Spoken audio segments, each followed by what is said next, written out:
Unleash it. We're about to show this ancient monster how Manhattan handles a crisis. Think back to 1984, when a chaotic little supernatural flick from Columbia Pictures stormed the box office and miraculously transformed the Big Apple into a paranormal war zone. That phenomenon was Ghostbusters. Leading the charge was Bill Murray, portraying Peter Venkman, a cynical genius who viewed hellish hauntings as a mere annoyance. Beside him, Dan Aykroyd embodied Ray Stantz, the starry-eyed devotee obsessed with spirits since his youth. The legendary Harold Ramis crafted Egon Spengler, the icy intellectual engine of the team. Soon, Ernie Hudson arrived as Winston Zeddemore, Sigourney. Weaver stepped in as Dana Barrett while Rick Moranis became Louis Tully. They unleashed proton beams, neon sludge, and nightmare hounds. Yet under the laughter and slime lay a set fueled by pure adrenaline, chaotic ad-libs, and exhausted brilliance. We are uncovering 15 shocking secrets about the Ghostbusters legacy. Before we cross the streams, smash that like button and subscribe. Help us dig up more buried Hollywood scandals than the government ever found in a containment unit. Let us peel back the curtain with number 15, the wild, unscripted mind of Bill Murray. He went so off-book that the directors simply surrendered. Murray doesn't just act. He arrives, ignites total mayhem, and leaving his co-stars struggling to keep up. This film was his masterclass in anarchy. Peter Venkman was designed as a witty charmer, but Murray tore up the blueprint, turning the Doctor into a relentless joke engine. The suits tried to restrain him. The writers gave him a script. He ignored both. Most of the film's iconic lines were birthed in the moment.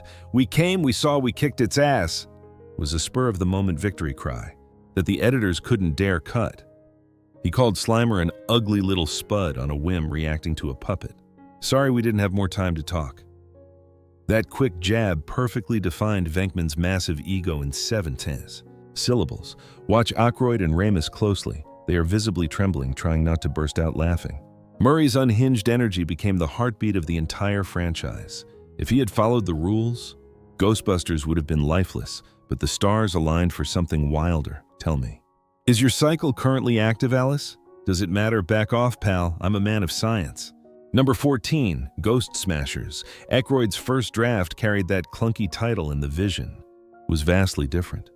It wasn't set in Manhattan, but in a distant future where spectral hunters warp through space and time like cosmic taxi drivers, even the Stay Puft Marshmallow Man. Our legendary final boss was just one of 50 titans crushing cities in that original draft. The story included a black market vault that detonates, carving a 15-mile crater into the earth. Ivan Reitman saw the brilliance, but hit them with a cold reality check. Fantastic pitch. Do you have $200 million in your pocket? In 1983, that kind of money was the wealth of a small nation. It was an impossible dream. So Reitman pivoted. He proposed a radical shift. What if the horror hit the gritty streets of current-day New York? 3 guys launching a supernatural startup, fighting rent hikes, rude clients, and exploding spirits in upscale lobbies. Suddenly, the nightmare became relatable, affordable, and hilarious. Harold Ramis stepped in to ground the characters while preserving Aykroyd's weird sci-fi soul, and just like that, a massive space epic became the definitive New York comedy of the 1980s. Number 13, The Impossible Check. Ivan Reitman played a high-stakes game of poker with Columbia's money. After the Ghostbusters, modern NYC pitch was locked and the financial hurdles vanished, right? Think again. The drama was just beginning. Reitman had stripped the sci-fi spectacle. Ramis had sharpened the dialogue. The stars were aligned. Now they needed Columbia Pictures to bet the farm. This was Reitman's most daring hustle, demanding a king's ransom and actually walking away with it. When the boss Frank Price asked the fatal question, "What's the price tag?" Reitman never blinked. He said, "Roughly $30 million. That was triple the cost of a standard comedy back then. Most executives would have slammed the door.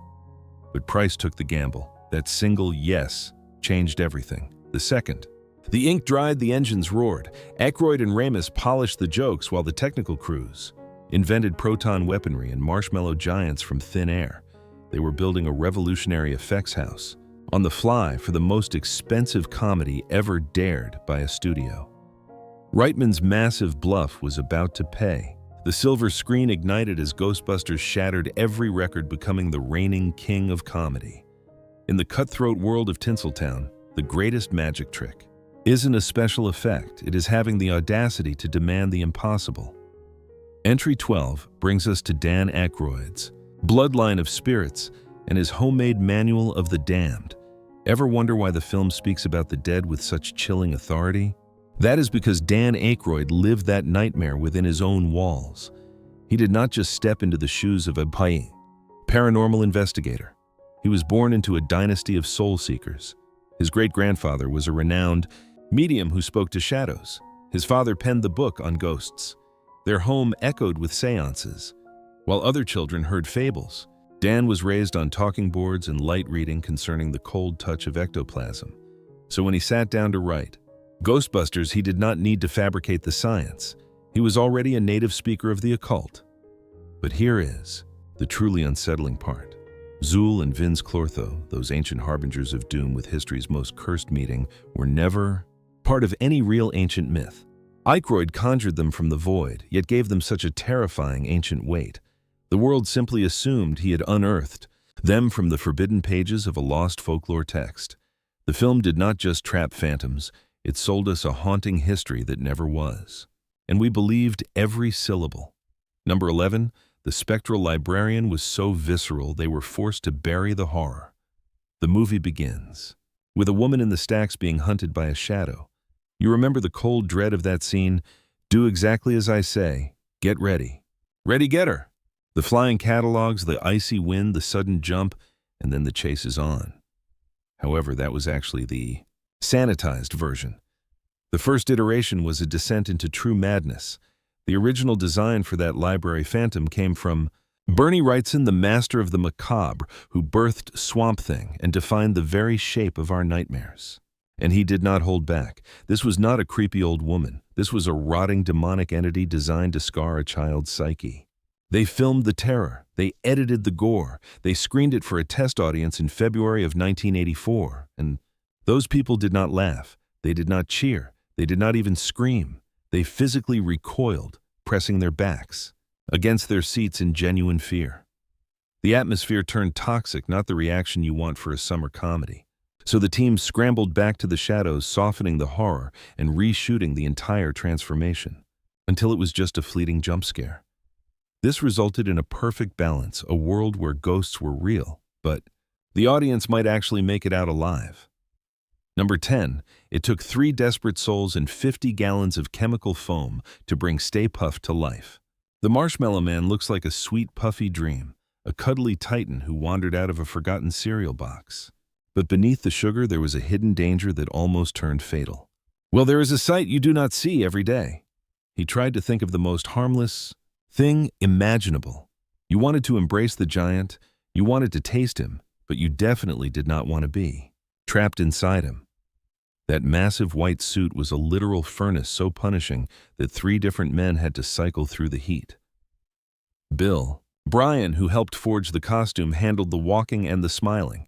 But whenever the sugary titan needed to stomp or burn, stunt veterans, Tony Cesare and Bill Couch Jr. stepped into the line of fire. It turns out, orchestrating the kind of destruction only a giant dessert could provide requires a small army. And there was not just one suit either. They forged 3 separate ovens made of foam and sweat with 0 visibility and even less air. But the true catastrophe arrived with the finale, the Great Marshmallow Reckoning. That white sludge raining down on the streets of New York was not sugar. It was 50 gallons of thick industrial shaving cream. William Atherton, who played the man we love to hate, Walter Peck, was marked for a total burial in the gunk, as if the universe held a personal grudge. But Atherton possessed a strong survival instinct. He demanded a test run on a stuntman before he would let them drop the hammer. It was a move that saved him. The crew expected the foam to drift down like snow or soft feathers. But instead, it hit like a leaden anvil and crushed the stunt performer into the pavement. Watching the carnage, Atherton quietly requested a few adjustments. They thinned the chemical soup, lightened the load, and successfully avoided turning Walter Peck into a permanent part of the sidewalk. Even so, Ernie Hudson, a legend whose legacy we honor, admitted the foam left the entire cast covered in burning rashes. This is the hidden cost of the limelight. Number 9. Ghostbusters went rogue in the city that never sleeps, stealing scenes while the locals screamed back. The air in Manhattan felt electric, almost violent. Filming Ghostbusters wasn't a standard production, it was a street fight. They were ghosts themselves haunting the city without permits, no permission for Rockefeller Center or the neon maze of Chinatown. Even at the United Nations, they stole shots like thieves. Associate producer Joe Medjuk recalls that frantic one-day guerrilla sprint. It was cinematic warfare. Look closely at the footage, you can actually see a real security guard chasing them through the streets. They kept the chaos in the final cut. While the landmarks were official, the clock was always a heavy guillotine.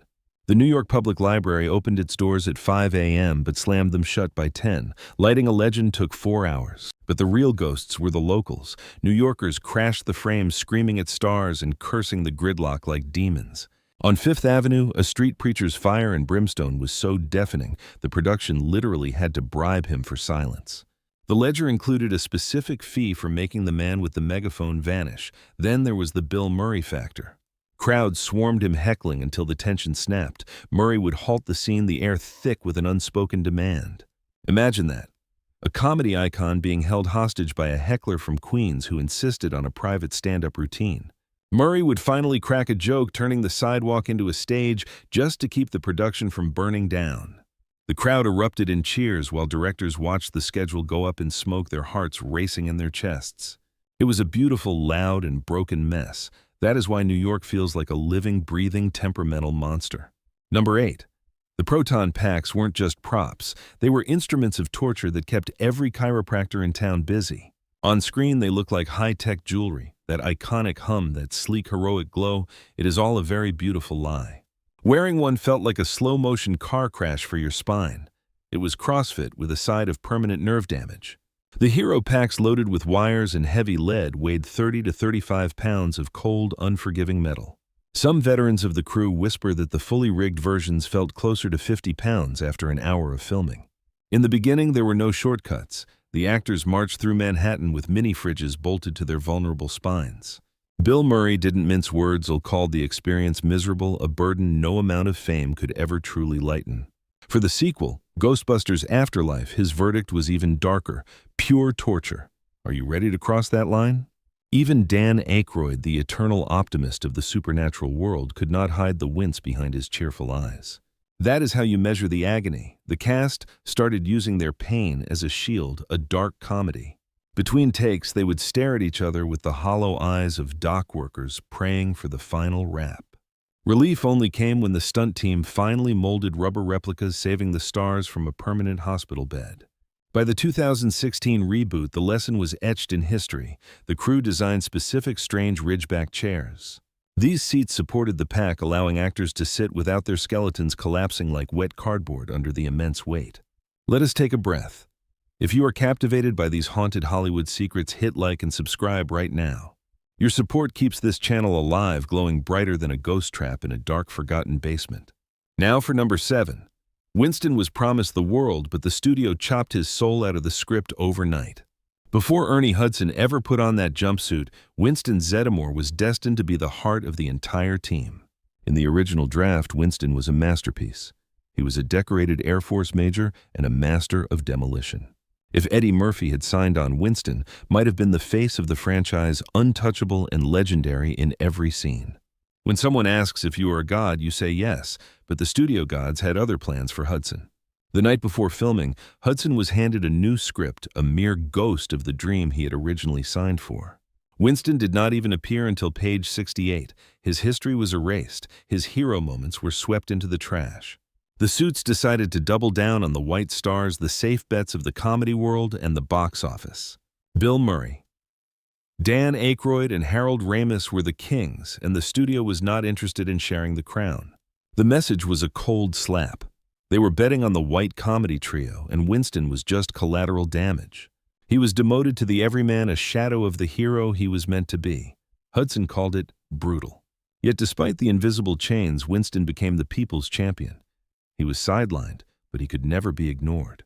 Ernie Hudson took a diminished role and filled it with such dignity that he became the indispensable soul of the film.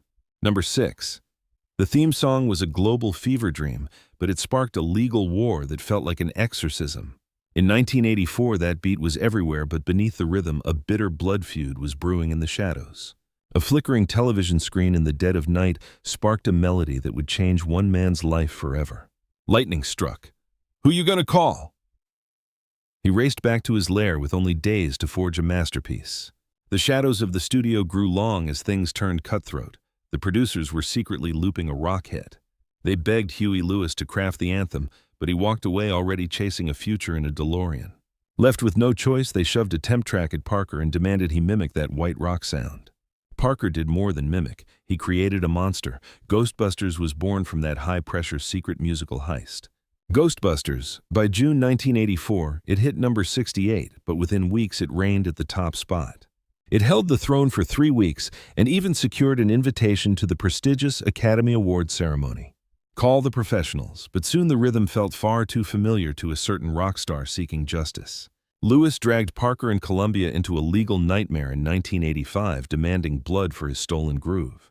They buried the hatchet with a $5 million secret, signing their silence in a cold, mahogany-lined boardroom. Then in 2001, a slip of the tongue on national television shattered that million-dollar silence. Parker fired back with a massive lawsuit for that public betrayal, and the court ruled in his favor once more. Rumor has it the payout was even sweeter the second time. To this day, Parker's name remains the only credit. The legal drama became a showbiz ghost story, haunting the track's legacy even as it played at every party. It remains an immortal anthem. Fact 5: the brutal corporate war that birthed the real Ghostbusters animated series. Long before the Proton packs hummed a battle for the name itself was waged in a freezing corporate skyscraper. Columbia Pictures were trespassers. The name Ghostbusters was already owned by a rival studio called Filmation. Their version was a bizarre 75s show featuring 2 bumbling detectives and a massive gorilla named Tracy. Strange how history repeats itself in the circus of Hollywood, isn't it? One mistake and you are out. Go find our next case and do not dare return until it is finished. As the cameras rolled on their comedy, Columbia hit a wall that threatened to bury the entire production. The set was a chaotic mess of temporary titles like Ghost Smashers and other generic soul-crushing alternatives. They sounded like cheap plastic costumes from a discount bin, but the actors kept screaming the original name. In a moment of pure desperation, Columbia cut a massive check for $500,000 plus points. It was a king's ransom for a title, but they had no choice if they wanted to survive. When the film became a titan, the cartoon wars erupted. Both studios wanted to bleed the brand dry.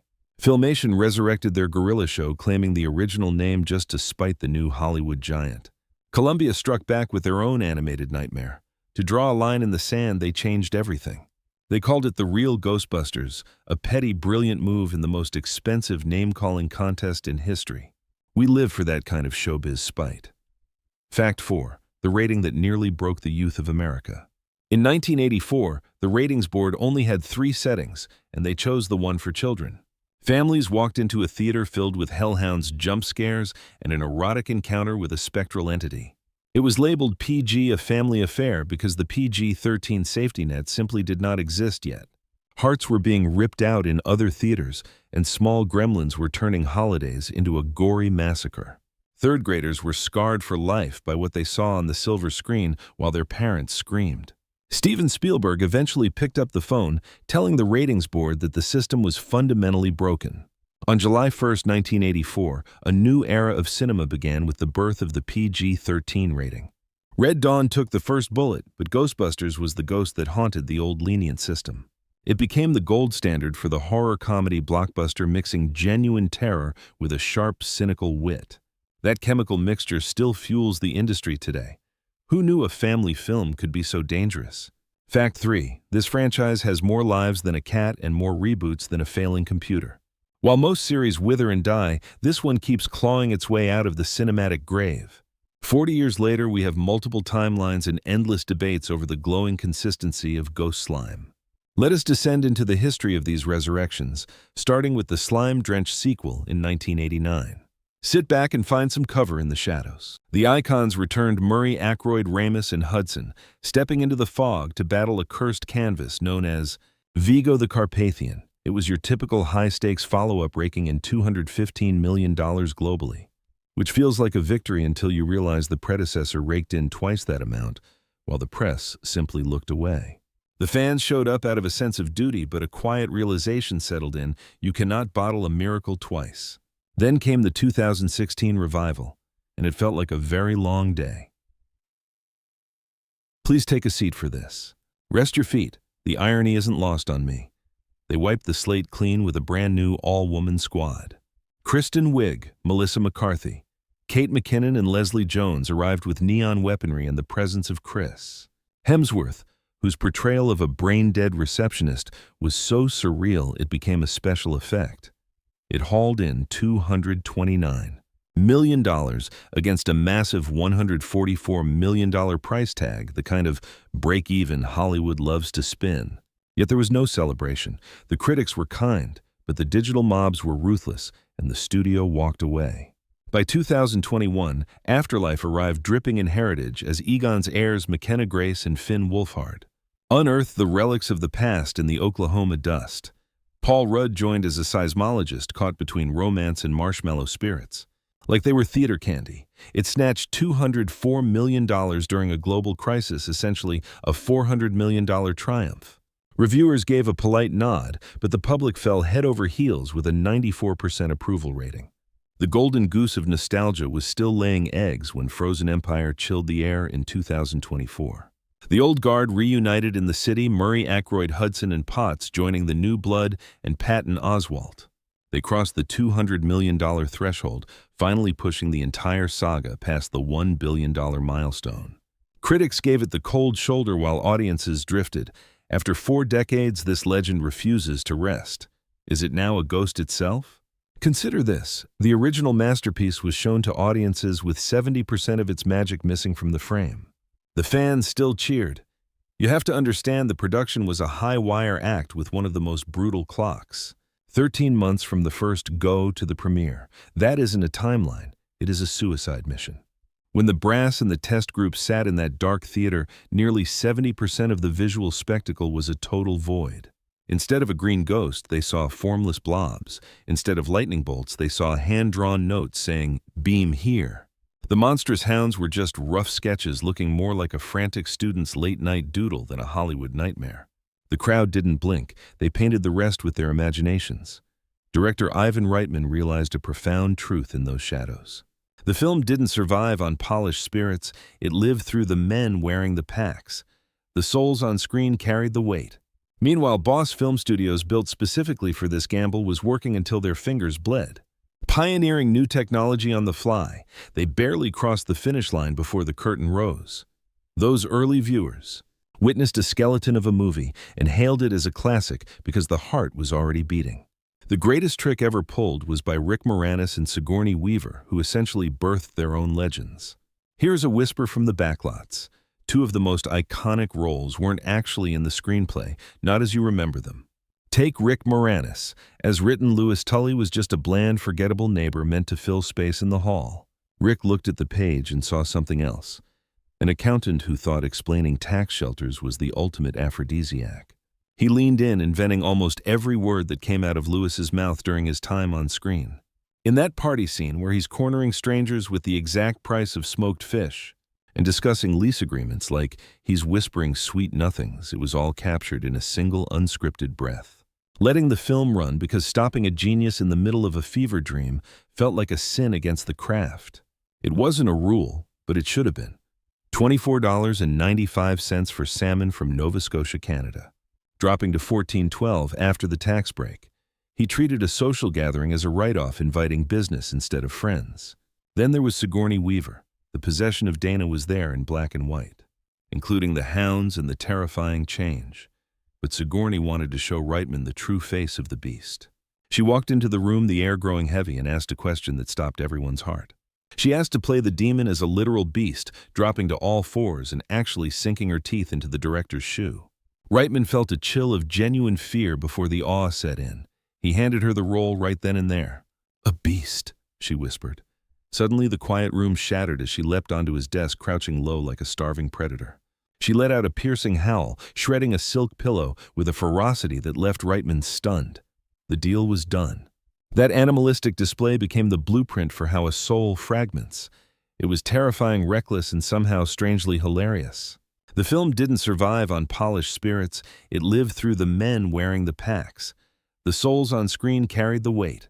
Meanwhile, Boss Film Studios, built specifically for this gamble, was working until their fingers bled. Pioneering new technology on the fly, they barely crossed the finish line before the curtain rose. Those early viewers witnessed a skeleton of a movie and hailed it as a classic because the heart was already beating. The greatest trick ever pulled was by Rick Moranis and Sigourney Weaver, who essentially birthed their own legends. Here's a whisper from the backlots.